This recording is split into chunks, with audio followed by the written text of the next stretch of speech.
पंजाब के कोटला सुल्तान सिंह गांव में 24 दिसंबर 1924 को एक मुस्लिम परिवार में संगीत के सरताज मोहम्मद रफ़ी ने जन्म लिया था। रफ़ी को बचपन में एक फकीर ने अपने गीतों के साथ मोहित किया था। संगीत के प्रति उनको प्यार शायद तभी से हुआ था और उन्होंने गायक बनने की ठान ली थी। उनके गीतों के चर्चे तो बहुत हुए हैं, लेकिन आज उनकी पुण्यतिथि के अवसर पर जानते हैं उनके कुछ अनजान पलों के बारे में। लोगों का कहना है कि रफ़ी के बड़े भाई की एक नाई की दुकान थी। रफ़ी का काफी वक्त वहीं पर गुजरता था। रफ़ी जब 7 साल के थे तो वो अपने बड़े भाई की दुकान से होकर गुजरने वाले एक फकीर के पीछे लग जाते थे जो दुकान के सामने से जाता था। उसकी आवाज रफ़ी को पसंद आई थी और रफ़ी उसकी नकल करने लगे थे। नाई की दुकान पर आने वाले लोगों को भी रफ़ी की आवाज अच्छी लगने लगी। एक दिन रफ़ी गाना उस फकीर ने भी सुना। गाने के प्रति रफ़ी की भावना को देखकर फकीर बहुत खुश हुआ और उसने रफ़ी को आशीर्वाद दिया कि बेटा, एक दिन तू बहुत बड़ा गायक बनेगा। और ये आशीर्वाद एक दिन सच हो गया। आज लगभग सभी लोग रफ़ी के गाने के दीवाने हैं। अगर रफ़ी की निजी जिंदगी की बात करें तो आपको बता दें कि उन्होंने 2 शादियां की थीं। उन्होंने अपनी पहली शादी की बात सबसे छिपा कर रखी थी।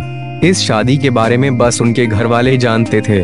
यह बात शायद कभी किसी को पता भी नहीं चलती अगर रफ़ी की बहू यास्मीन खालिद रफ़ी की किताब बाजार में ना लाती। यास्मीन की प्रकाशित किताब मोहम्मद रफ़ी मेरे अब्बा एक संस्मरण में उनकी पहली शादी की बात का जिक्र किया गया है।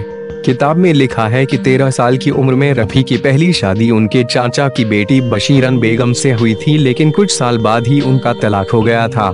इस शादी से उनका एक बेटा शहीद हुआ था। उनकी इस शादी के बारे में घर में सभी को मालूम था, लेकिन बाहरी लोगों से इसे छिपाकर रखा गया था। घर में इस बात का जिक्र करना भी मना था क्योंकि रफ़ी की दूसरी बीवी बिल्किस बेगम इसे बिल्कुल नापसंद करती थी और उन्हें बर्दाश्त नहीं था कि कोई इस बारे में बात करे। अगर कभी कोई इसकी चर्चा करता भी था तो बिल्किस बेगम और रफ़ी के साले जहीर बारी इसे अफवाह कहकर बात को दबा देते थे। यास्मीन रफ़ी लिखती हैं कि वह समझ नहीं पाती थी कि इस बात को छिपाने की क्या जरूरत है। 1944 में 20 साल की उम्र में रफ़ी की दूसरी शादी सिराजुद्दीन अहमद बारी और तालिमुन्निसा की बेटी बिल्किस के साथ हुई, जिनसे उनके 3 बेटे खालिद, हामिद और शाहिद तथा 3 बेटियां परवीन अहमद, नसरीन अहमद और यास्मीन अहमद हुईं। रफ़ी साहब के तीनों बेटों सईद, खालिद और हामिद की मौत हो चुकी है।